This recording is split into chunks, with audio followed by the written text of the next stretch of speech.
Quando você ouve um podcast, está procurando entretenimento ou conhecimento, certo? E se você procura por desempenho e qualidade para o seu veículo, qual a sua escolha?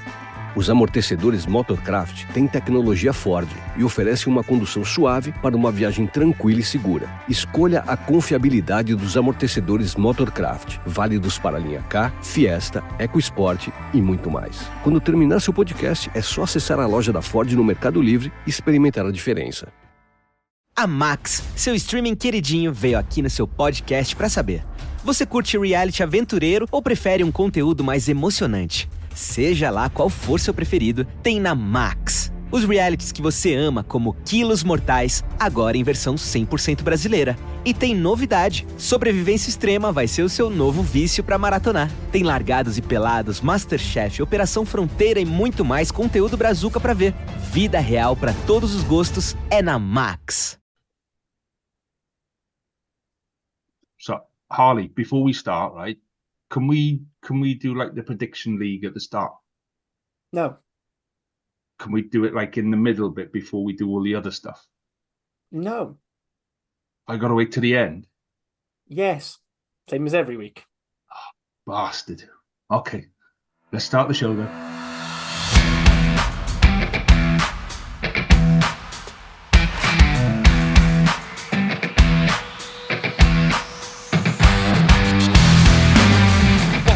Rap Podcast, the place to catch up on all the regional and national rugby in Wales. You can find us on all the usual social media platforms and message us through there if you want, or you can email us on welshregionalrugbypod@gmail.com. So all the boring stuff out the way, let's talk rugby.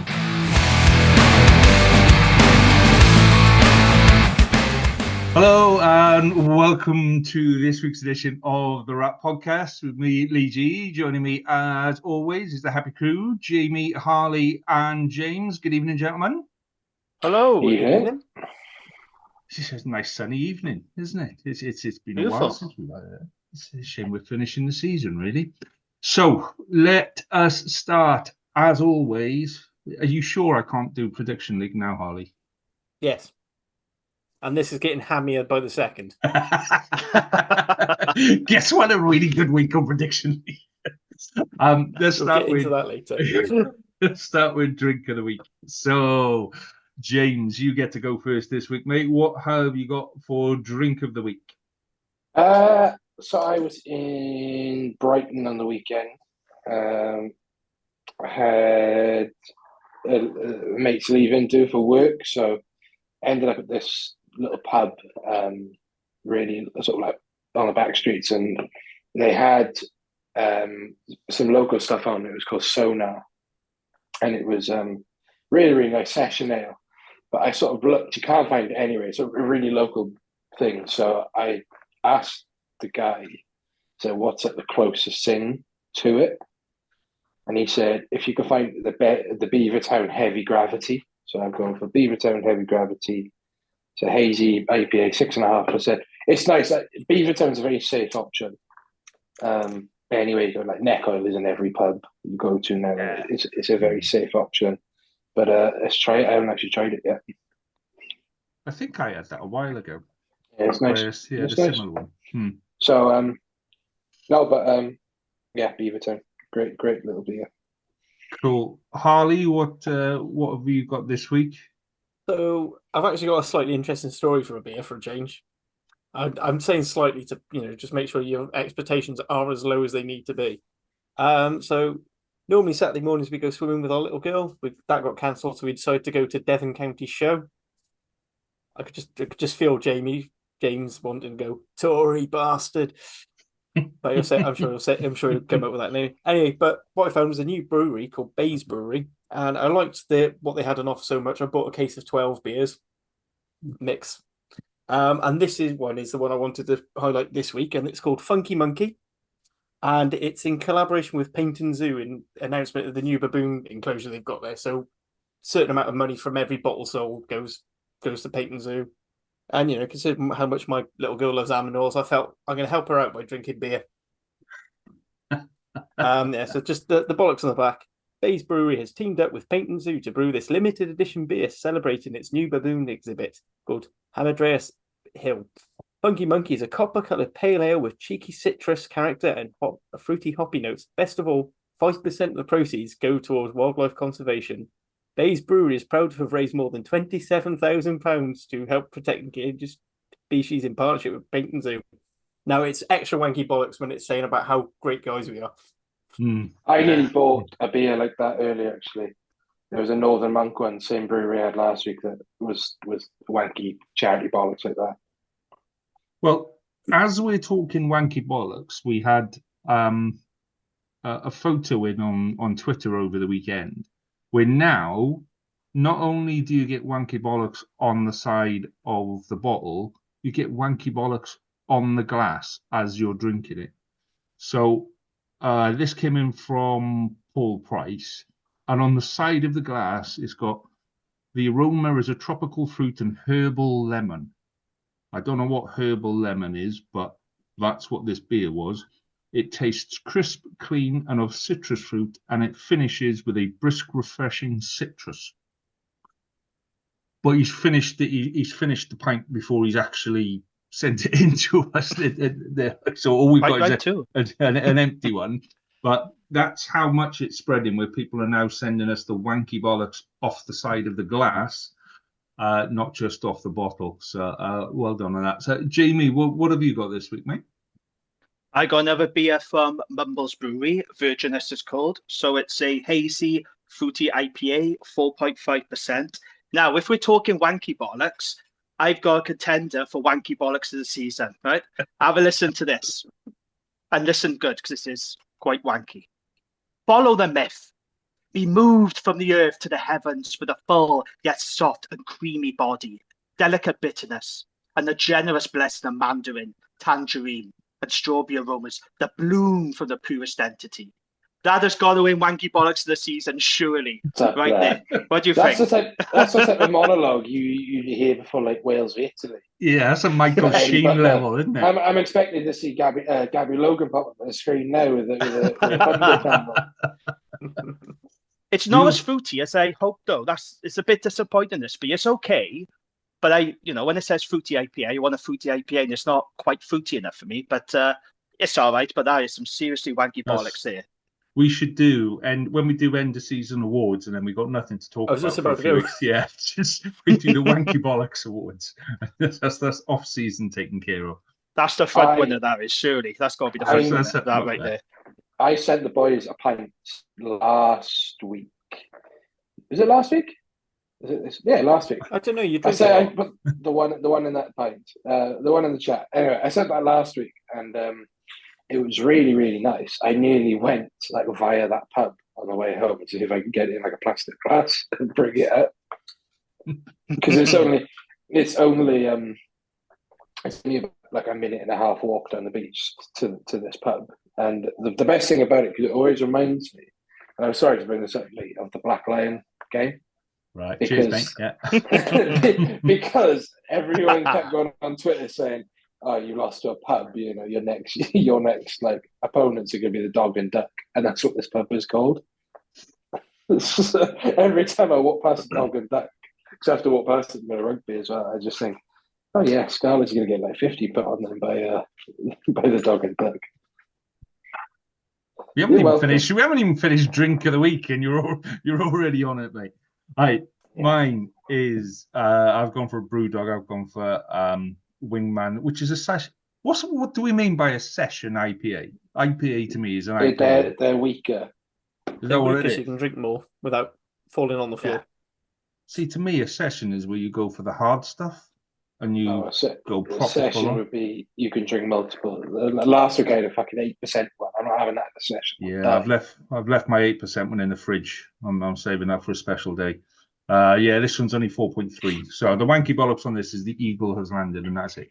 That's nice and simple and straightforward. So yeah, and it is actually quite a clear, light one. It's not bad, but it is quite not a bitter taste to it, but it leaves an aftertaste. Yeah. Anyway, let's move on to Jamie's news desk. Jamie, all yours, my friend. News desk, right. Shall we start with the EDC, which is now the SRC? So, Lee, any Um, thoughts on the rebranding? Oh, bastard. Do you know what? This weekend, I gave myself a little jobs list for this weekend, and it was to do the logos for the EDC podcast. Yeah. I spoke to the WIU about this last week. I spoke to the media guys from the EDC last week. Nothing. Didn't say fuck all. Yeah. And then it was a nice weekend, so I thought, I'll mow the lawn, I'll get my tomatoes out, I'll get some flowers in and all of that kind of stuff. Took the whole weekend, didn't get to do the logos, and then Sunday night they go and change the bloody name. Bastards. Anyway, I haven't done any logos. I just had to change the Twitter handle. So. Yeah. Okay, so anyway, EDC is now SRC, so it's Super Rugby Cymru. So the season will kick off on the second weekend of September with the clubs playing 18 home and away league fixtures in the regular season before progressing to playoff rounds and a grand final. There's going to be a separate competition then called the Super Rugby Cymru Cup, and that's going to be scheduled during the 2025 Six Nations. So remember, there's 10 teams in this competition, and each team will play a minimum of 23 games over the course of the season, with a further trophy available known as the SRC Challenger Shield. The clubs have signed up to a salary cap system that will enable them to spend up to 150 grand on a squad of 32 players, although there will be exceptions. Doesn't mention what the exceptions are, but they've got a salary cap of 150 grand. So it was all announced. It's new shiny logos, new branding, Super Rugby Cymru. What do we think of this? I like the look of it, I do, to be honest. What do you guys think? One thing you didn't put on, which actually is a fantastic, probably one of the best things to have ripped off the New Zealand systems. They've got their own version of the Ranfurly Shield, so it's basically going to be a lineal championship. So it's going to start off with Drovers winning the league last season, and for every home game they've got to defend it. And then if the away team wins, they get the shield, and then they've got to defend it. And then I think there's like an incentive then to be the team who finishes with it at the end of the season. There's a good way to build up rivalries, and that means then every home game there's always going to be something on the line. Or even if you're away and you're not doing well, there's still a chance to get a bit of silverware.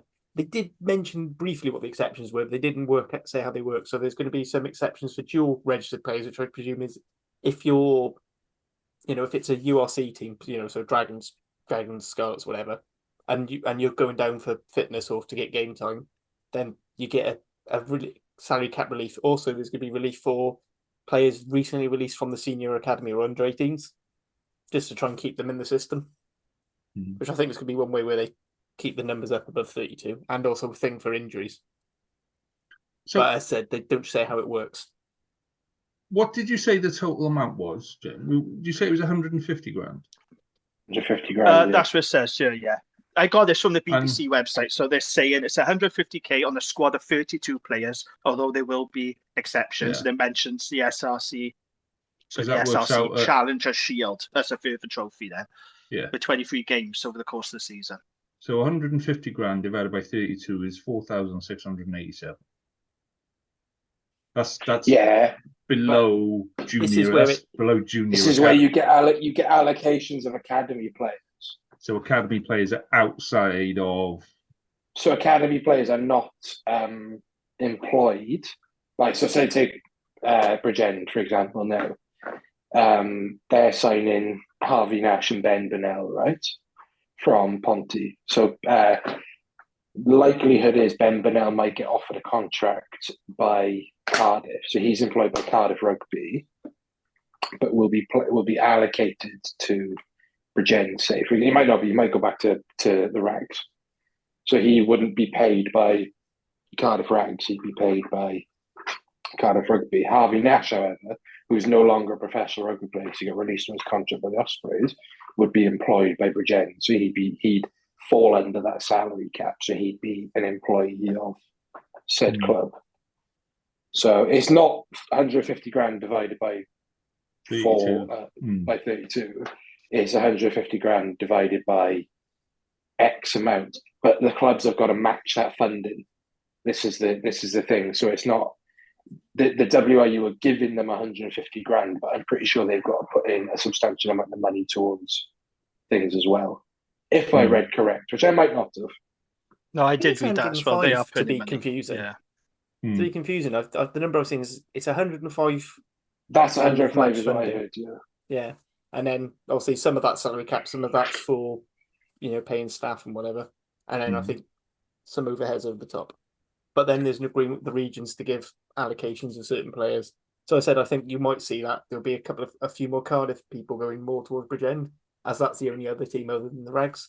Otherwise, the Rags could basically use that 150 grand to buy like 3 or 4 decent semi-pro players, and then just fill it with academy. But yeah, because I mean, I've spoken to a couple of Scarlets Academy players who are going to Llandudbury, and they're on they're basically just staying on a senior academy contract. So, but that contract will be within that contract now. It's written that they're signed for Llandudbury. So, but they'll be registered for insurance purposes, won't they? Yeah, well, whereas before you could have gone Llandudbury or Carmarthen Quins, and some players have played for Llandudbury for like 4 or 5 games, then gone into the Scarlets and then gone up to. That would be a permit, not a registration. Yeah. But that's why it's a bit more kind of.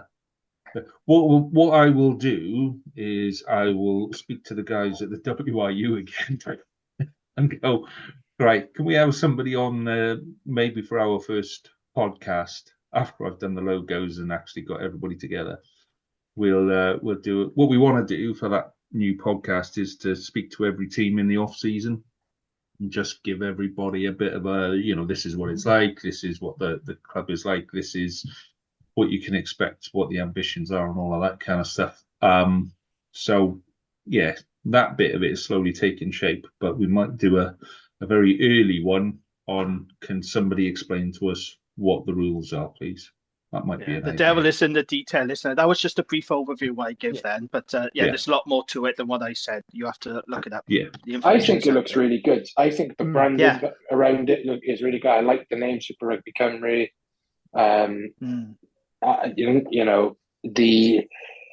Don't worry about the fucking graphics I put out. You do need some sort of like accounting degree to read.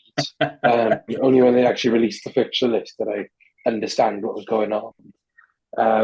But I liked how they've used the flags from different sort of counties around Wales. I like how upfront they've been in terms of salary cap and how each club has to have now a set of coaches that are up to standard, or up to a certain standard. And now I have a theory. This, Harley, you might agree with me, and I thought the same thing. This is where the Steve Law thing comes in. Obviously, Steve Law got moved on. I think that part of this, the SRC is developing, and I think Dan said this on Central. Part of this SRC is not only developing players for regional rugby and ultimately international rugby, it's developing coaches as well. So have Cardiff identified, or WIU identified, that Dan Fish could be an attack coach in the future, or it could be a defence coach in the future, even a head coach. So this is the place to cut his teeth more than he has done at Glammy Wanderers or wherever else he's gone. Mainly academy. I think he's been Rags attack coach for a while as well. But you mentioned Dan spoke about it on the pod, and I think that's the thing. And actually having Josh Turnbull there as well as another development coach. And I think it's a key thing that the director of rugby for the Rags is Gruff Rees and has been for a few years, to sort of signalise, this is gearing, or this is all about development, whether it's coaches, players. I think even physios, like if they've got like a little pathway of physios, so they get people into new training and then they work up and then they eventually go and be Sam's brother's mates for the senior team. There is one thing we haven't quite touched on yet, but one thing I do like is at the end of the season, everyone gets a knockout fixture, which I hate for serious proper leagues, but considering this is a development league, I think it's important that these developing players are given experiences of knockout rugby, so they know what it's like, and having to play a game of saying one drop ball could be the difference between you going through to the next round or getting dropped out. So I think that's quite a good addition, even if it is slightly weird. But when you come bottom of the table, and I've only ever come bottom of the table once, you do get to that last game of the season, you think, oh fuck this, that's it, that season done. I'm off now for a couple of weeks, and just to lay low and get a bit of rest and what have you. And then you go, no, we've got a knockout competition for a couple of weeks now as well. I can think of nothing worse if you're bottom of the table having to do that's that. what you want, though. Yeah.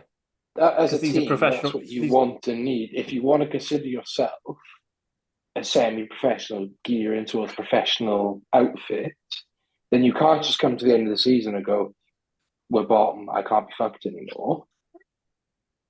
It's great when you're in village rugby, great when you're fucking Div 4 Central West, Athwen versus Gleice, but it's not as an SRC club where it's not like, all right, you could argue that some clubs have got in by default, but you've had to provide an application to show why you deserve to be there.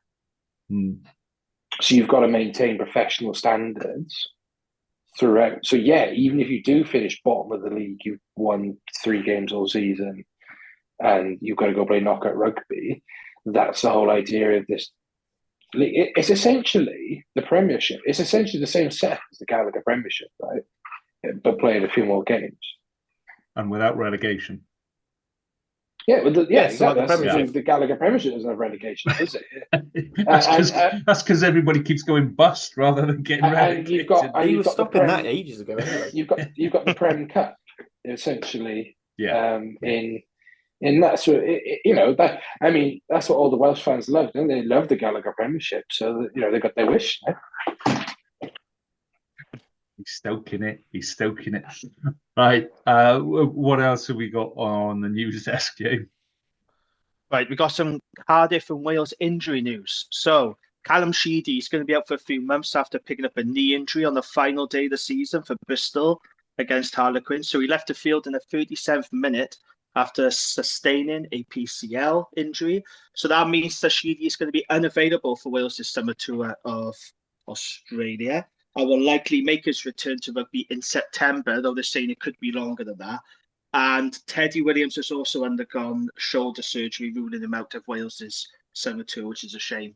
I have to say, because I'm a big fan of Teddy Williams. And then in other news then, let's talk about what happened on Sunday night. So the WRU Executive Director of Rugby, Nigel Walker, he appeared on Scrum 5 on Sunday night, and he was expertly grilled by Lauren Jenkins, who really is the best in the business. Really good interview, actually. So what were the main talking points of this interview? The biggest one, and the one that's doing all the rounds on social media, is cutting the number of regions is still an option. That's being discussed and considered, according to Nigel Walker. So he said, at the moment, we're at 4, and we're going to try and make 4 work for the foreseeable future. But of course, the conversations around reducing the regions from 4 to 3 has to be on the table. He also admitted that the 4.5 playing budgets for next season, he said that's going to be tough. But he said that if we could get our regions to 5.5/6 million, then they could be competitive. That's not to say they'd have the same budget as La Rochelle or Leinster, but they could build a squad, he said. And he also mentioned a uplift in funding in the coming years. He also said that Warren Gatland has the full backing of the WRU. So Walker said that Gatland had the toughest year he's ever had, but he was dealt a bad hand, and they expect results to improve over the next 12 to 18 months. Walker hinted that WRU may review participation in the URC after the current agreement has ended, and also admitted that the WRU could have done more to prevent Emmanuel Faye-Wasobo being lost to England. And he also mentioned a review is taking place at the women's game after Wales finished bottom of the Six Nations. So, there's quite a few talking points. The full interview is on Scrum 5. If you haven't watched it, I'd urge you all to do it because it was quite interesting. Like I said, Lauren Jenkins did a really good job of interrogating Nigel Walker. Now, Harley and James, I know you watched this. What did you make of Walker's comments? Was there anything there that stood out to you? How useless Nicky Roberts and James Hook were. Have you ever seen two blokes look more uncomfortable in a conversation, or just like, the cymbal monkey going like that? That's what's going on in both. And Nicky Roberts is not. I don't hate Nicky. I like him in the Scrum 5 pod. and I like James Hook. He's a nice guy. He's not the best pundit in the world, but he's not the worst. But it's just honestly, Lauren Jenkins is doing all the lifting. Yeah. But no, there's a few things there. Like, I think for me, she took him to the cleaners. Like, I've never seen a man squirm so much in my life in that chair. He looked like he shrunk into that chair. But as always, I gotta say, look, fair play for him to doing it. It wouldn't have happened under the last regime. As much he as fronted up, didn't he? In fairness, as much as the gravy train is very much within Nigel's grasp, he did front up. He did go on. I've got to commend him for that. And actually, I thought when he spoke about the Super Rugby Cymru stuff, you could see him relax a bit more. And I thought he spoke really well around that. And clearly, I think his passion lies within the development of young talent in Wales, around coaching and playing and going right down the pyramid in terms of how we get players in from, or what's our talent identification and then retention rate like. So we talked recently about the skills clinic being put on at the Vale every Monday for academy players, things like that. You can see he's clearly really passionate about, and that's quite endearing actually, and quite good to see, because I think 10 years ago when I was floating around that system, there was nothing like that. It was you did trials at the academy. If you didn't get in, you didn't get in. That was it. You might get put on a reserve list, and that was it. And then that's it. But now from 13 onwards, there's a hopefully now a clearer route. But you just can't escape the stuff around the regional game.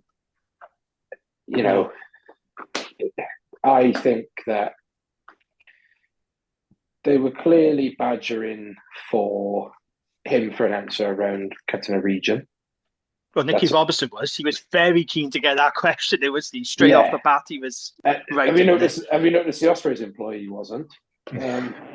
Yes. But can I just interject on this bit, because it is pertinent to this bit? But the moment Nicky Robertson put in the daggers from Hooky was hilarious. They just shot him a look saying, "You fucking, I'm going to have you."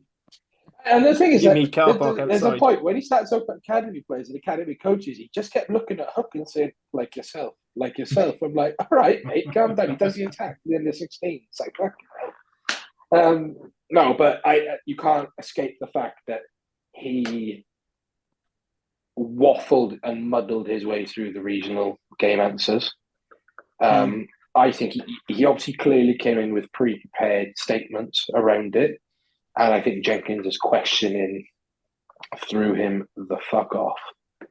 And how direct she was with her line of questioning as well. So, a very mixed bag for Nigel, but in terms of the regional game, she took him to the absolute cleaners. Go on, Harvey. Yeah, so basically building on your point about him being the development, that's his job. He's in the WRU nominally to be in charge of the development side, the elite performance side. He's not there to deal with the finances and stuff. But unfortunately, he's the only one who's willing to come on camera, so he has to answer these questions. And he's getting flustered because he didn't know. It's the same thing as when like when I've been a student, when other students are, and they try and blag an answer, and they can't get their way out. And you basically, that's how you know during these presentations when someone goes through. Have you got another woman? What was that? I don't Was know. that Alexa? Sounded like Alexa. Yeah. I don't know.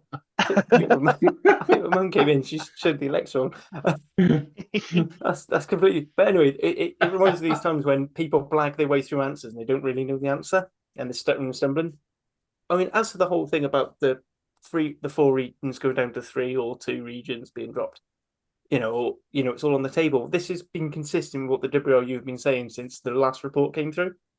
So I don't really see what's new. I feel like actually although Lauren did a fantastic job, I think a more important thing would be to say, when are we getting these budgets over the line? The pro club signed an agreement with the WRU to say these are our budgets for the next 6 years, so that we don't have to be coming into like the last weekend to say, we don't know what our full budget is for next season. And that's where I think they really should kneel down. Never mind the 3, is it 3+1, 2+1+1? He was doing lots of maths equations in that statement. But I feel like they went the wrong way with the question. I said EDC, the EDC, which I'm going to keep calling that until it starts, because I'm still one of those people who call it the CIA and the Principality State. And the Principality State has been the Millennium for years. So the bit for me is I think we're interviewing the wrong person. I want to hear what Abby Tierney's got to say. She did an interview the same day. But I've heard conversation. I've spoken to people who've spoken to Abby Tierney, yeah, and the bit that comes through consistently, yeah. So 2 different conversations from 2 different people, right? She wants 3 sides in an Anglo-Welsh league. That comes through really, really clearly from it. That's what she's aiming for. That's what she's going for, and everybody else needs to get in line. And that, to me, just is, well, we haven't really changed, have we? We're still in the way the old lot used to do it. There's a different aim, but we're still doing it the same way. And to hell with everybody. And that's the bit that concerns me, is the fact that, we've got somebody that used to work for Suella Braverman, for God's sake, in charge of Welsh rugby and treating it in pretty much the same way. And that just kind of winds me up. So if all of that is a load of shit, yeah, and actually that's not what she's like, and that's just stuff that she's saying off the record, then go on the record and say, this is what I believe in. Go on the record on Scrum 5 and say, right, here's a list of questions. This is what I want to ask, and this is what I want to get at. Because to me, the whole point of her coming in was to make big, broad, sweeping changes, and I love the SRC. I'm fully on board with that. I think that'll be a huge success. Dropping to 3 sides in an Anglo-Welsh league is pandering to the RFU, and sounds to me like somebody's already banging on the door. Can I have an MBE, please? And that's all she's interested in. Well, what Walker said was, sorry, when you talk on about the 3 teams, he did say that there's no mechanism for it currently, and it would take agreement from all the parties. So, no one's going to agree to cut their team, are they? To lose all our income. So I think the only way, me personally, I think the only way we're going to get to 3 teams is if one of our teams goes bust. If one of our teams are in serious financial dire straits, and then that'll be it then. But no one's going to willingly hold their hands and go, yeah, we'll be cut. And there's no mechanism for it. These are 4 privately owned businesses now. There's no mechanism for it to stand. But you look at how close. That's why they're delaying budgets. Sorry, I just want to hop on to Jamie's point there. Do you think that's why, the cynic in me is saying they're fucking about with the budgets again because they know how hand to mouth some of the clubs have been? No, I'm trying to force a team to fold. No. I don't think so, because there'll be a lawsuit there. You could argue that in court, and then you just get a payout.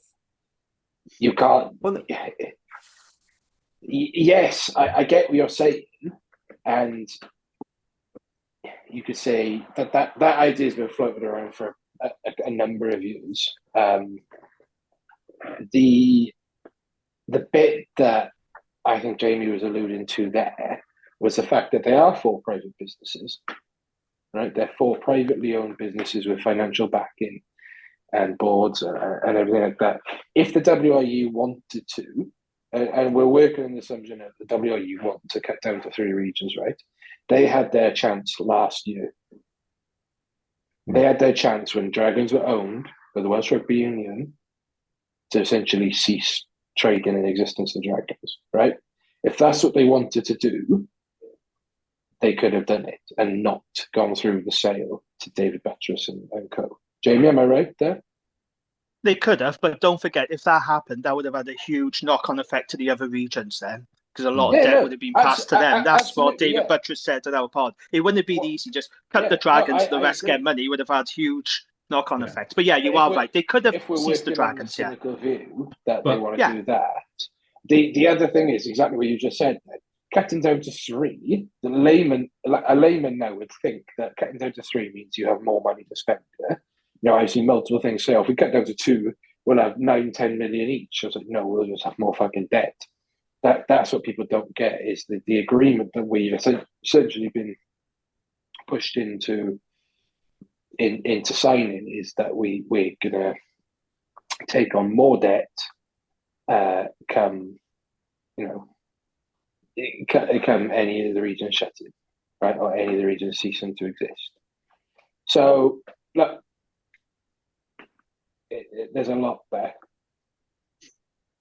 There's a lot to take in. For me, yeah. So Dragons have nearly gone bust. Cardiff nearly went bust last year. There's constant rumours about Ospreys and there's constant questions about how Scarlets are financing their debt and all of that kind of stuff. If we get to that bit where she gets away, it'll be just a pick and choose. And from what I'm getting from those conversations is there isn't a lot of empathy for the game. There's a lot of empathy for the money and where the money comes from and where the money goes to. There's not a lot of empathy for the game and how we develop the game in Wales. In Wales, the game is more important than 15 guys or 30 guys on a pitch on a Saturday afternoon. It's more important than that. It's part of the culture. It's part of who we are as part of what we do. And that is why it is important that the person at the top of the WRU understands how important the game is and how important it is to have 4 sides. How important it is to have a really top quality development side in the north of the country. Yeah, how important it is to look after players in the middle of the country where there is no big team. Built Wells used to be the biggest team in mid Wales. So the person at the top of the WRU, yes, needs to understand commercial stuff. Yes, needs to understand the professional sides, but the game as a whole is bigger than them and their MBE or their CBE or their knighthood or whatever the fuck it is they want to go for. So that's my little. And yes, I haven't watched that interview, Jim. I've got other things on. You should do. You should take. You can skip through it. It's the last half hour of the show. It is quite interesting. But I'm just going off conversations that I know people have had with her, and that's the bit that pisses me off. Is she should be the one on the telly. That's what she was brought in to do. She was brought in to be the new head of the WRU. She was brought in to be the person that sits in front of the camera and says, "Do you know what? This is on my shoulders. This is what we're going to do, and we're gonna do this, and we're going to do this, and this is what I believe in, and this is what the future is." I get that. Yeah, and that's I do get that. But the problem is, it's well known in Welsh rugby circles that the WRU, like in public, they will say we're sticking with 4, and for now. Behind closed doors, it's well known that they actually want 3 teams. And if a team does go into financial trouble, the WRU are not going to step in. They won't do what they did for the Dragons. That's not going to happen this time. So that is the only way I can see a team that ceases to exist is if they go financially bust. And I think secretly, that's what the WRU would want because it would make it easier for them. Yeah. They won't say it publicly, but they would much prefer to have 3 teams. So, it's on all the regions to make sure that they're financially competent and, they're sustainable. Because if they're not, there's big trouble ahead. Yeah, I'd agree on that. Right, let's lighten the mood, James. Let's talk about Corey Hill. Well, I made my feelings clear about this on X today. I wasn't going to talk about it tonight, but I will, see as you mentioned it. So, Mark Pickering, who's a freelance journalist for a website called rugbyjp.com, he's reporting that Wales are looking into a recall for Corey Hill. So it says rugbyjp.com can exclusively reveal that the Welsh Rugby Union has contacted Seacom Roberts about Hill's status, that's his club, and availability as Warren Gatland's side prepared to tour Australia in July. So Hill's got 32 caps, and I've made this point already. First of all, it's a backward step. I don't think we need Hill. I don't think we want him. I certainly don't want him. Why are we looking at this guy when you got Dav Jenkins, Will Rowlands, Ben Carter, Chris Chunza, James Fender, Hugh Sutton, James Ratty, Seb Davis, etc.? We've got options. We don't need Hill. And the whole thing leaves a sour taste in my mouth because we all know what happened, the debt collecting with a single, but we all know that story. We'll not get into it now. It would leave a really sour taste in the mouth if the Welsh Rugby Union recalled him. I've made my thoughts on that. I've got no time for it whatsoever. I don't know what you lot think, but big backward step if it is true. Yeah. If that turns out to be true, there will be shitstorms everywhere. I don't know a single player or supporter going, oh, do you know what? We're really missing Corey Hill. No, nobody's saying that. Never seen it anyway. Nobody's saying that. No. And maybe Warren Gatland. But I tell you, we are missing, who we could bring back from Japan. Jake Ball. Oh, yeah, man. Yes. We have missed Jake Ball's ball carrying big time. If you're going to bring back experienced international locks from Japan, why don't we go to Jake Ball? Wouldn't you rather that than Corey Hill? Because I certainly average is like you're just jealous because he's got a big bushy beard. I'd rather Brent Cobain and his fucking cue ball head come back, or right? Sorry, the best I can do is a Joe Davis. Jake Ball is playing semi-pro rugby, and he's still an animal. So he's still bang up there. He still does what he needs to do to be a pro player, mate. How old is he? He's 32, so he's not. He also doesn't want to. Yeah. But there's also the Corey Hill thing, right? James is absolutely right. He's an abhorrent human who is an arsehole, right? And I'm glad he didn't get another contract with a Welsh team. He was so abhorrent that the French didn't want him, and they literally employed domestic abusers. And he's playing Division 2 rugby in Japan. He's only playing Div 1. So he's also 32. He's the same age as Jake Ball, by the way. They're the same age. And he had his peak. He peaked in 2019. I remember that England performance. He was fucking ace in that game. He was, right? Yeah. And I'm not rubbishing him as a player. No, he's a great player, but he made some terrible choices, and he's got to live with that. And also, we've got to accept as the Welsh rugby public, right, that we have to move on and earth new talent. I listened to a podcast recently, and they were talking about the 2005 Lions tour, and Clive Woodward was obsessed with his 2003 England team, and they were basically his safety blankies. So when he felt that it wasn't going well, so who's he going to call? He's going to wait for Tyndall to be fit. He's going to wait for Wilkinson to be fit. Phil Vickery. Do you know what I mean? And Gatland can fall into this trap, really. And he's lucky. We're quite lucky that a lot of that team have now retired. But he could be like, ooh, Corey Hill, safety blankie. Let's bring him back because I know Corey Hill's good. It means I don't have to trust anyone else to perform. So we can't fall into that trap. Do you just hate these podcasts that just go on about all these games that were played years ago? Hey? Oh, they get on your tits, don't they?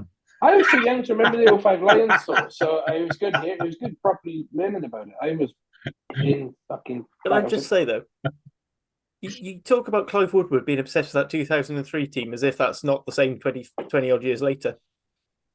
True. Right. Have we got anything else to discuss? Anything? God, let's have a really contentious one, James. Well, the only other bit of news I got just quickly. Scarlets are in talks to sign Wales tight end prop Henry Thomas from Cast. I don't know how you feel about that, Lee. Do you feel that'd be a good pickup for you? Oh, couldn't get much worse, could we? So yeah. At least it's not from Sale. Yeah, exactly. Give him 3 games, he'll be out injured. So yeah. Yeah, so you'll be okay with that one then? I'll be fine with it. We need something. Let's be fair, he's only being signed so he can play for Wales. Yeah. He played about 4 games for Scarlets. It's the same as Plumtree. Plumtree's come in as you're going to sign him. So. Plumtree is a fucking money laundering scheme. because he's been injured, and now he'll play 2 games for Scarlets, go play for Wales, and rinse and repeat. I bet you. I Yeah, genuinely yeah, thought when he went down, I mean, we'll get onto the game there. I genuinely thought when he went down like the first 10 minutes, that was it, and we weren't going to see him again until he was in Australia. Yeah, until the next World Cup. Yeah. Massive forward pass as well for that one try. Anyway, we'll talk about that later. I'm not having that. I'm not having that. It was was aggressively What's the flat. bastard first half? aggressively flat. Last bit of news then. James, I'm going to come to you with this one because you know this guy. Dragons have signed 21-year-old Welsh hooker Ollie Burrows from Exeter Chiefs. The highly rated Ollie Burrows, because he's from Leith, isn't he? He come from the Ospreys Academy. Highly rated Claxon. Can you tell me all about highly rated Ollie Burrows, please? So yeah, he's a product of Nice Athletic RFC, same club that Ruben Morgan Williams came up through. I think Ruben's a couple of years older. Was in and around the Ospreys Academy, really sort of highly sought of, big guy, heavy, quite heavy for a hooker in the modern, in sort of that modern birth, but really good ball skills, comfortable, in playing, had an opportunity to go to Exeter University. At the time, how old is he now? He's 21? 21, yeah. So I'm trying to think who the Ospreys Academy, so it would have been like Lewis Lloyd and people like that in the academy at the same time. So I think they just sort of said, well, we're not going to deny you this opportunity to go to Exeter. So he did. He did the same thing as Dad Jenkins and Chris Chinzer and various other players did. Featured heavily for Exeter University RFC, still coaches at Nice Athletic, still very close to the club. A theme with the likes of Hawkins and Burrows is they spend all of their free time back in Swansea or Nice. And that's what Burrows was doing. And I know from people that he was happy at Exeter, but really would have liked to come back to Wales. So has spent time out with it's a pretty serious neck injury that kept him on the bench for a while. But yeah, I think that as a player, you've got a good one if you can stay injury free. I genuinely think he reminds me of like an Even Phillips type player, maybe a bit more comfortable on the ball, really physical, really works hard, good arrows. Your fundamentals are great. Get him on form, and I think that you have a good 1 and 2 in Elliot and Ollie Burrows there. So yeah. He spent a season on loan at Cornish Pirates, did well by all accounts down there. And according to absolutely. According to Chris Curran for the South Wales Argus, he said that Burrows is heavier and taller than every single Dragons hooker on the books. Well, it's not hard when you've got Bradley Roberts, who is about 4'8". Yeah, Elliot D, all the rest of them, Jumbo, Brody Coyle, he is the heaviest and tallest hooker they'll have on the books. But it will mean a departure of Bradley Roberts, which is a shame because I love Bradley, as you all know. But it's time to move on. And Dragons have made it clear their recruitment policy is to sign big men. And I also think that it'll help shore up your scrum as well. And as much as I love Elliot, he's not a scrummaging hooker. And that's obvious to see when we'll talk later on. But I think that might help shore up your scrum. It'll certainly take pressure off maybe not perceived to be better ability players like Chris Coleman when you have a big lump beside you. We'll talk about that later. Lee, that is all the news I have for this week. Okie dokie. Let us move on to match reviews then. Start on Friday night with Zebra versus Scarlets. Would anybody like to get any cheap shots in to start with? Anybody? Right, yes, yeah, I'll start then. Let's go to the Scarlet. He didn't waste time, did he? Let's go to the Scarlet. Notes, can I just say, boys Scarlets made that look difficult. Yeah, fucking hell. Let's go to the Scarlet. Fucking hell, boys. Twitter account. James needed no invitation there, did he? That's what he said. It's one of those things I'm going to regret saying that, aren't I? This is what's going in the trophy cabinet again this season. You've got the we've got the best fans who travel away award. Are you on that forum again? No, I'm on your Twitter feed, mate. Right. Okay. So we've got the best fans of the year trophy. That's going to go in there. That's going to some of it was really, that's going to really sit. good. That's going to sit next to the we beat Zebra by the most points award out of all four regions. What was your score against Zebra, James? Remind me of your score against. 34-31. So point out to me which bit of that tweet is non-factual.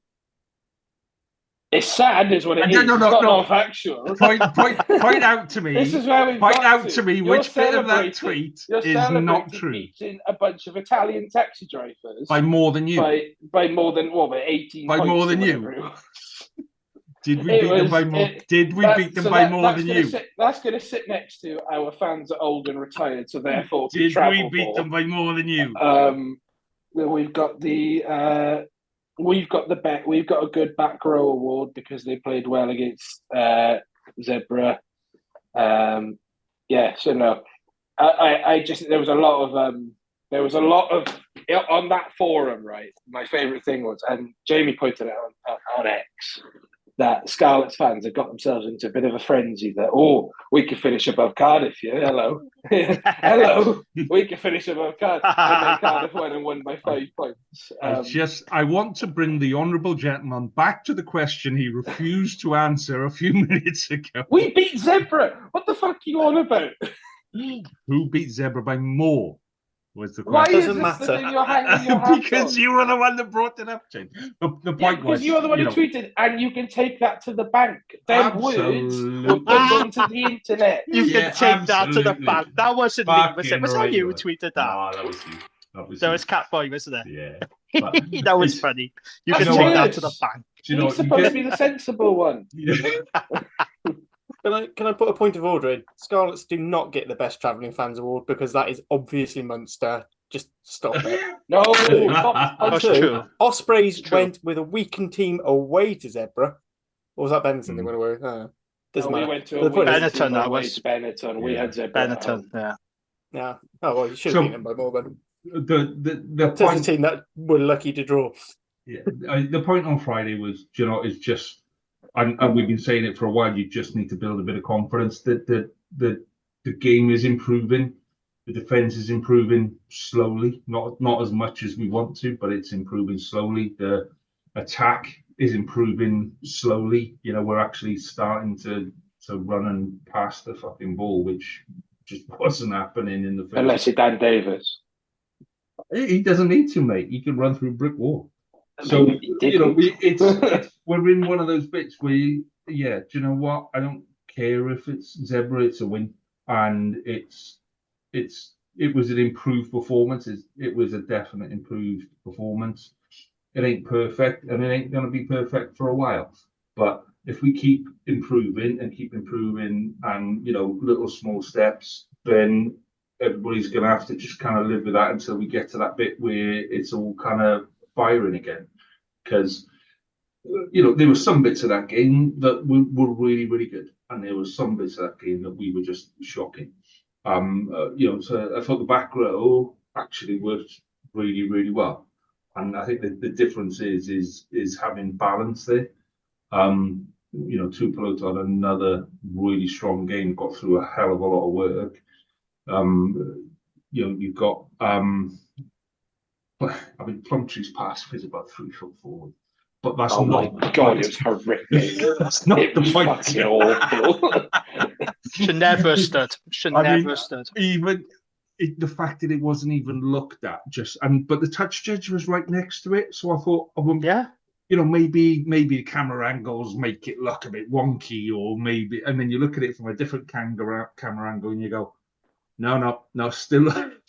When you have perennial piss taker Ed Jenks saying it was forward, right? You fucked up. Yeah, it looks forward when you're looking at it from behind the posts. When you're looking at it down the pitch, it looks forward when you're looking at it vertically. So, but sometimes you just got to live with. You got a little bit of luck, and you got to go with it. what I was impressed with, like I said, impressed with Tupelotu. I was impressed with Eddie James and his meters beyond contact, because he was literally, 10, 15 meters. There was one where he had about 3 different sets of contact on the same run. So he's really starting to show what he can do now. Sean Evans made an impact off the bench. Johan Lloyd isn't a 10.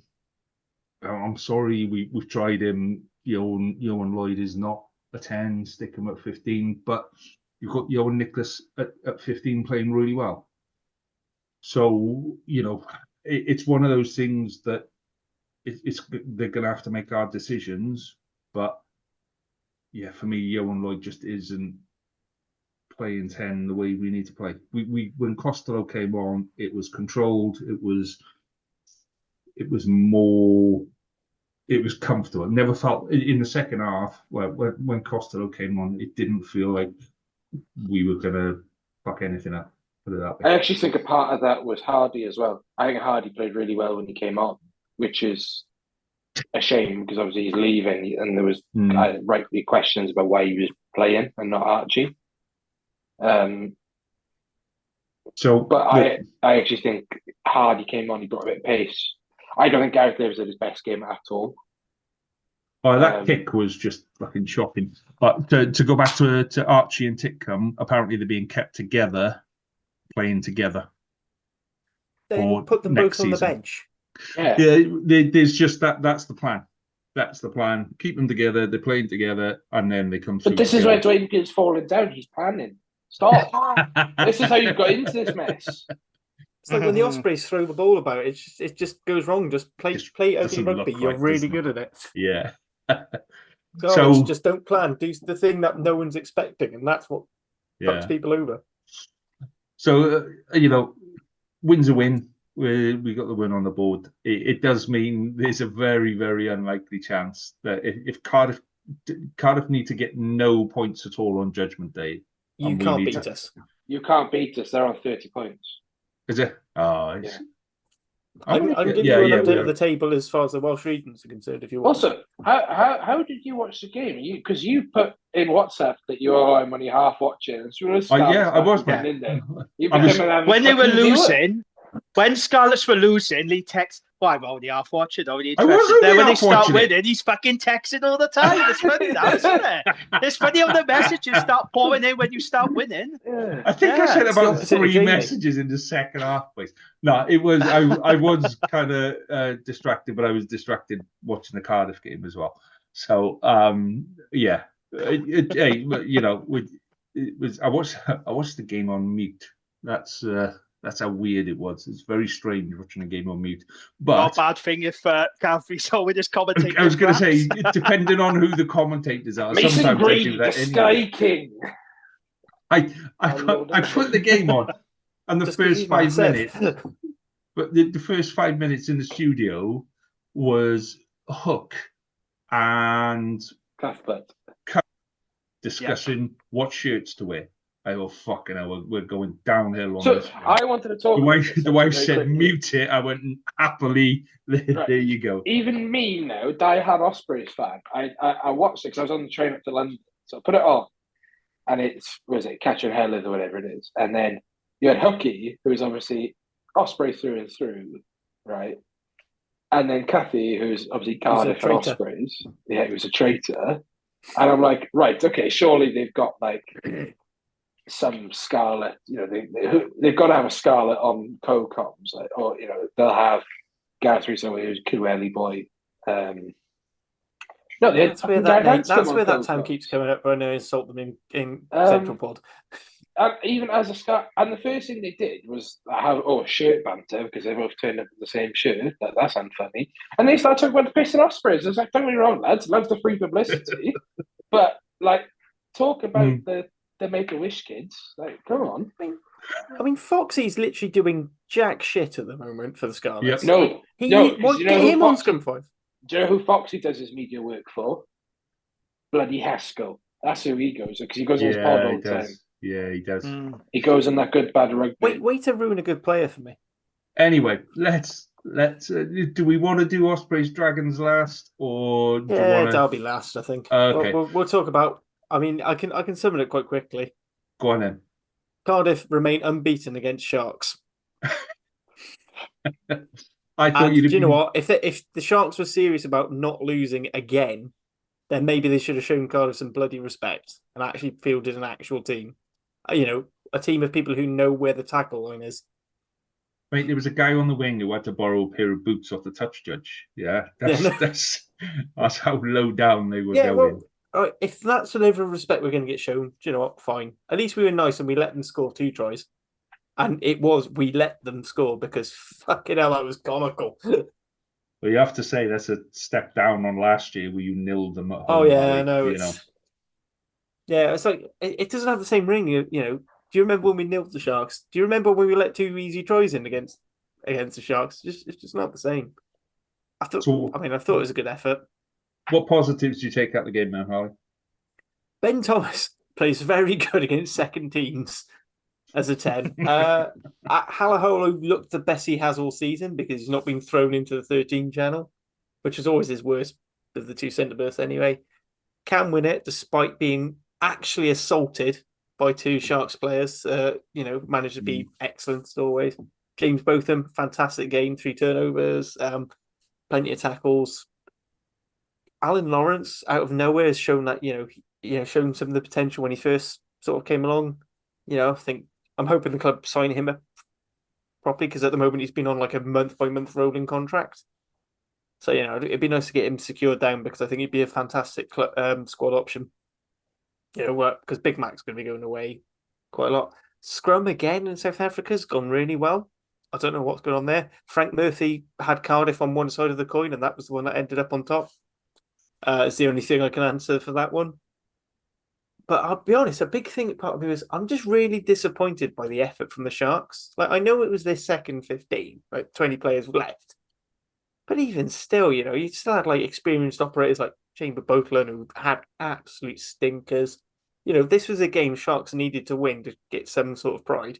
And the first 10 minutes when it was all Sharks, they weren't kicking at goals or anything. Then Cardiff basically out South African to South African pack, got over, red card because of a fucking piss poor tackle. Like, just there's no excuse for how bad it was. And the other guy should have had at least a yellow. It was just shit.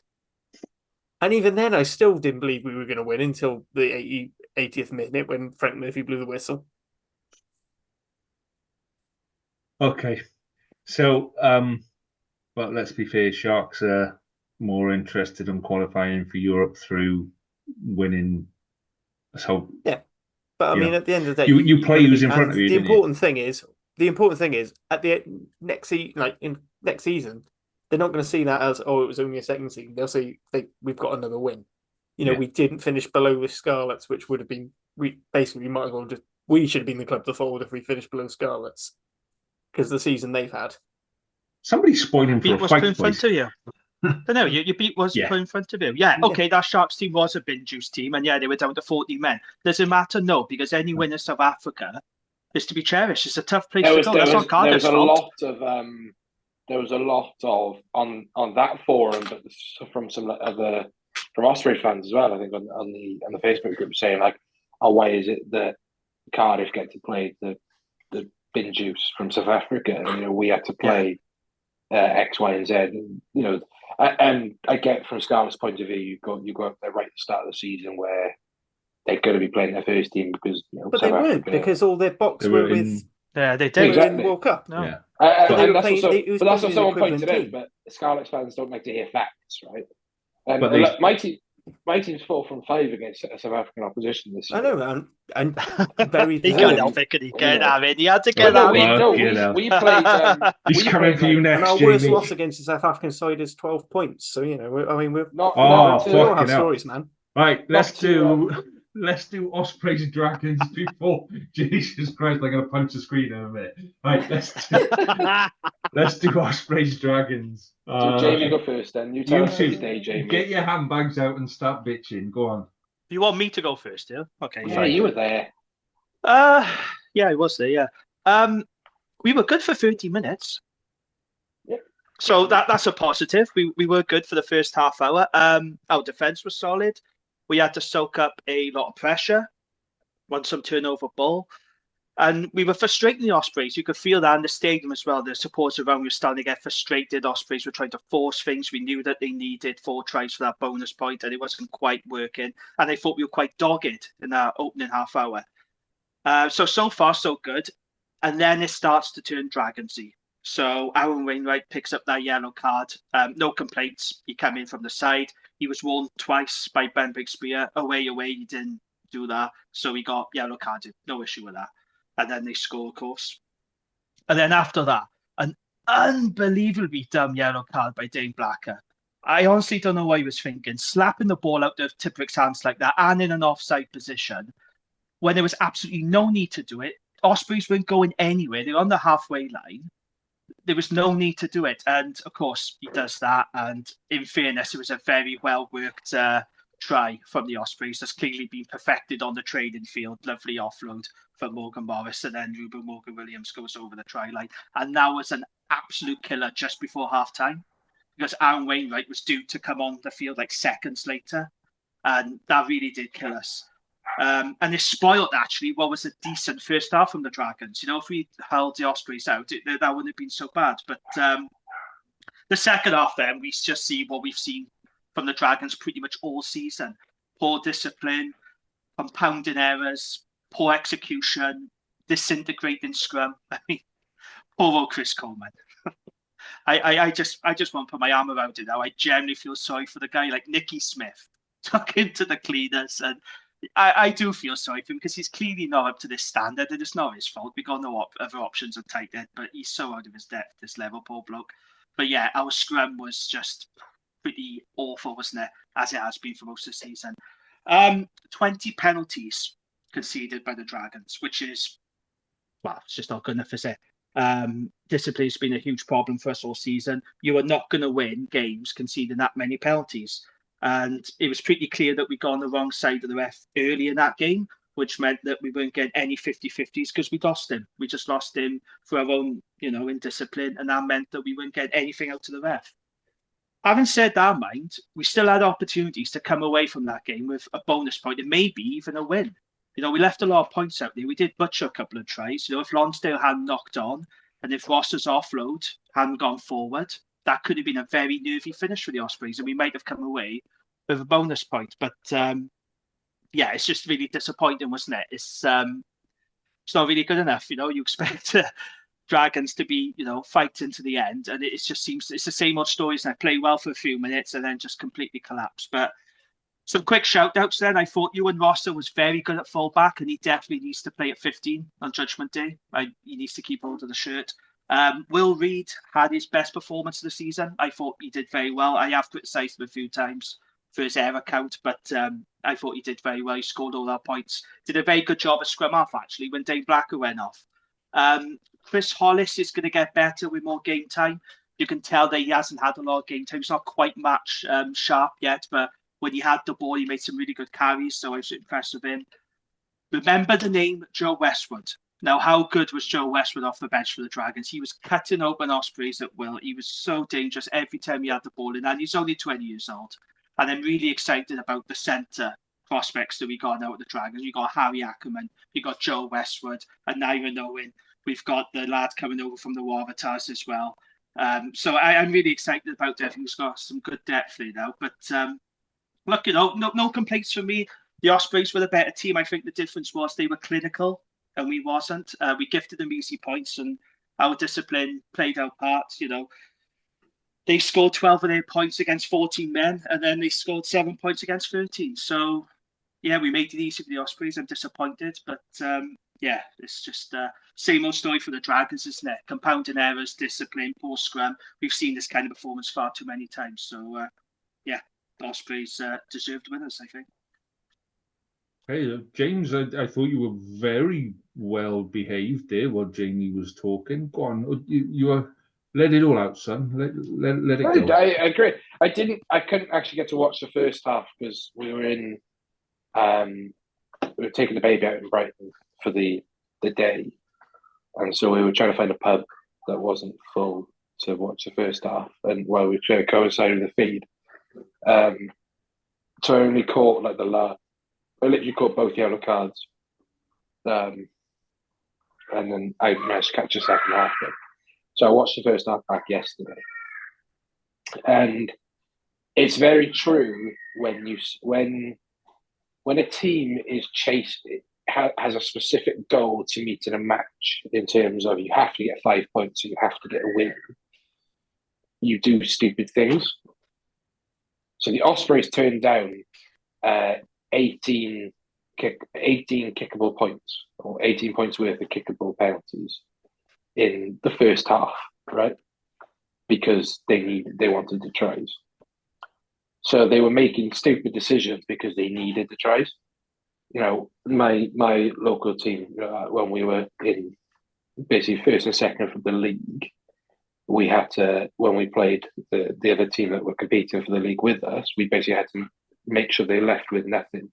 As long as we got the win and they left with nothing, but then that activates a different mindset in your team to go out and do things you don't normally do. So when Harley says you're going out checking the ball about a bit more, it's because you're so desperate to get over the line. Because it doesn't matter about conversions, it doesn't matter about penalties, as long as you get the win and 4 tries.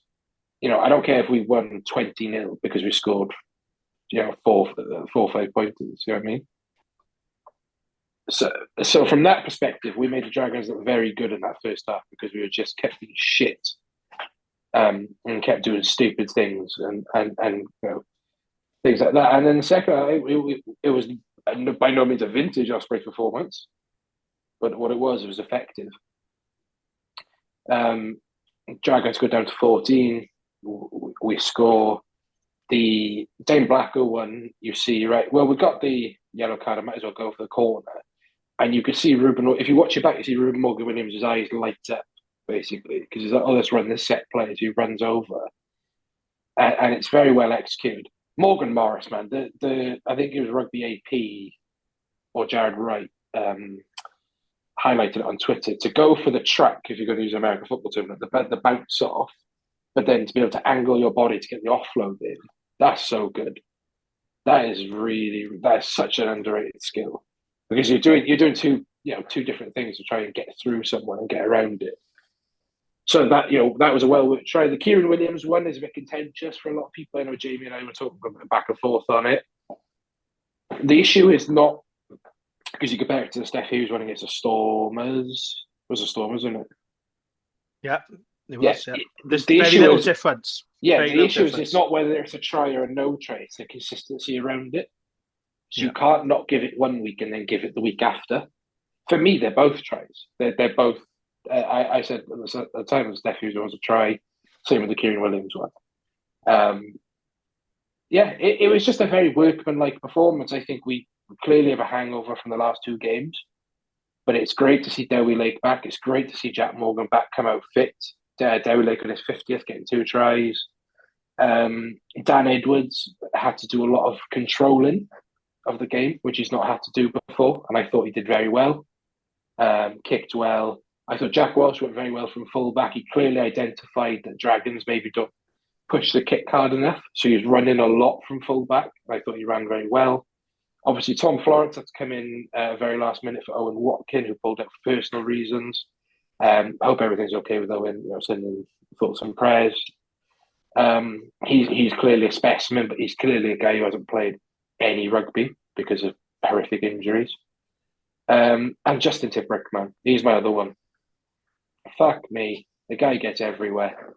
The Joe Westwood break that Dragons put out and stuff is brilliant. But then Justin Tipperick to get back and make that last ditch tackle on Dane Blacker, I think it was. It's just, he's 34 and he just moves like a 20-year-old. So yeah, it wasn't the best team performance, but there were some standouts. I think, just listing off the top of my head, Kieran Williams, defensive, both sides of the ball was very physical, putting a lot of dominant hits. Tipperick, Nicky Smith in his last game took Chris Coleman to the cleaners. Very sad to see him go. He is up there, and some great comments afterwards in the press conference by Booth. Morgan Morrison running out of superlatives. I thought Ruben Morgan Williams had a good game from 9. Really controlled the game well. Yeah. They were just clinical, weren't they? That was the difference with the Ospreys. They were clinical. I don't think they necessarily were as well, but to be fair. But one thing, like the whole thing of like rushing out to get the 4 tries, it's something that it's gripped my shit with a lot of teams. A try bonus point is 1 try every 20 minutes. It's actually not, it's not like you're trying to rush and get them in the last 10. You don't have to do it straight away. And I don't want to be kicking the dog when it's down, but with the Dragons, actually going that 3, 6, 9, 12 against the Dragons, they are quite mentally frail. And if you start hitting them and making these points, they are going to start, their heads are going to drop. They are going to let in stupid tries. Which I hope I'm not being unfair there, Jamie. But there is like that. they do drop, and I do feel like Ospreys were a bit naive and go and they get away with it against teams like Cardiff and the Dragons. But like I feel like sometimes they go away from what works really well for them. Like South Africa don't stop being South Africa just because someone said they need to go and play expanded rugby. Ospreys shouldn't stop being the Ospreys because they've been told they're going through the back, because they could easily get 4 or 5 tries just by being big and physical. I get what you're saying. They can flat track bodies. But I mean, again, it's the players on the pitch that decide that. We suffer from chronic lack of 22 entries outers, right? So the fact that what they're trying to do is they recognise that the Dragons are going to keep giving away soft penalties, right? Is that the Dragons gave away 12 in the first half. So if they can maximise that, because they know if they go for the maul, Dragons are going to give away a penalty at the maul, so just go for another one. When you're suffering, Dragons and Ospreys, by the way, had the same amount of 22 entries. But one of them came with 26 points, one of them came away with 13, and 2 of them, I think, were kicked outside. So I get what you're saying, but we clearly just wanted to maximise what we were doing in the 22 rather than going out and chasing it. So yeah, I thought Ben Brixby was good as well for a second ever URC game. Got to give him kudos. Thought he got the big calls right. No ref is ever going to get the 50-50s right all the time. But I think the main calls, i.e. the yellow cards, he got spot on. Yeah, I got to change my opinion because I know in the group chat I was quite critical of him, but when I watched the game back, like you said, he got all the big calls right. He actually had a decent game. It's always different when you're there in the stadium. Oh yeah, Ospreys were straying offside a few times. I agree. Yeah, they were straying offside a few times. Sun was the Dragons' job. That's wonky lineups, but. Yeah, I know that, but still, it was little things like that. But yeah, they are changing one of the lineup laws next year. That's one thing we haven't discussed in the last 2 weeks of news is that World Rugby are changing the wonky lineups rule. Yeah, so if a team doesn't compete, doesn't matter if it's not straight. So Ryan Elias is about to have 100% line-out accuracy for the rest of his career. Oh, boys, we got all summer to talk about just that. throw someone in the air. That's for another time, I think. That's another time. Right, let's There is one last thing. One last thing. Go on, Congratulations, the Ospreys. You've wrapped up the Welsh Shield. Come on. You cannot be overtaken. You now have the Parkgate Hotel hubcap. Speaking of Welsh competitions, let's have a look at you just said very quickly. Yes, very, very quickly. Harley, I love how Lee shares this one on the 1 week where he has. I mean, we might as well skip ahead. I did shit. Let's go through. But Lee was top predictor for all 3 games this weekend, which just proves even a broken cock is right twice a day. And he only watched about 20 minutes of one game. I wouldn't go that far. One of the games, he was still off by 20 odd points. And I still came top. So where are we, Harley? So you're top there. Yeah, I'm top on 174. Jamie has managed to close up the gap a bit because I had an absolute shocker. So he's on 165. Lee has now jumped up into 3rd place with 135, and he's making me sick by moving the screen constantly. And then James is last 131, but I said there's only 4 points in it, so I mean that could change after Judgment Day. Yeah, 8 points. And I feel like we make Judgment Day worth double because there's only 2 games. Oh, that throws a hole. Jamie could overtake you. Yeah. Oh, let's do it. Dear. Let's do it. Jamie's woken up all of a sudden. Yes, Jamie's like, right, okay, let's have it. Make it fun. Why not? Let's put some Okay. real money on it. Fucking hell. Right. Gents, is there anything particularly exciting happening on pods this week? All I've got on Scarlett's pods is talking about the Drovers and what have you. Anybody got any special interviews lined up? Harley's not allowed to say because he still doesn't know if he's still got a really, really exciting, interesting one to line up. But if it's not this week, it'll be next week, won't it? I haven't That's messaged around to say anything. So He'll probably be some good player or another. Yeah. well, we some might old look shit. at the last time we played Cardiff at the Cardiff City Stadium. Surely you've got to do that for the next week. Yeah, but we Yeah. need something to do this week. Right, Big gents. bored otherwise. Thank you very much for your time tonight. So if anybody is interested, go right back to what we spoke about at the start. We are going to be launching a SRC, thank you, podcast. So that is taking shape. We're test running that this week, and hopefully we'll have that up and running through the summer with some summer specials. If you do want to give us a follow on Twitter, that's the best way to start with. Other than that, gents, thank you very much for your time this evening. It's been a pleasure as always. Just leaves me to say enjoy your rugby. I shall see you again next week. All the best. Take care, everybody. See you. Goodbye.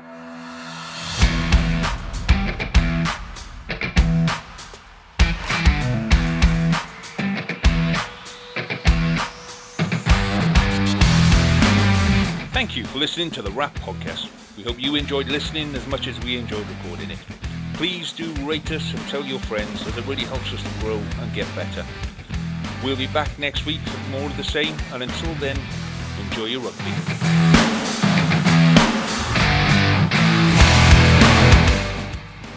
Sports Social Podcast Network.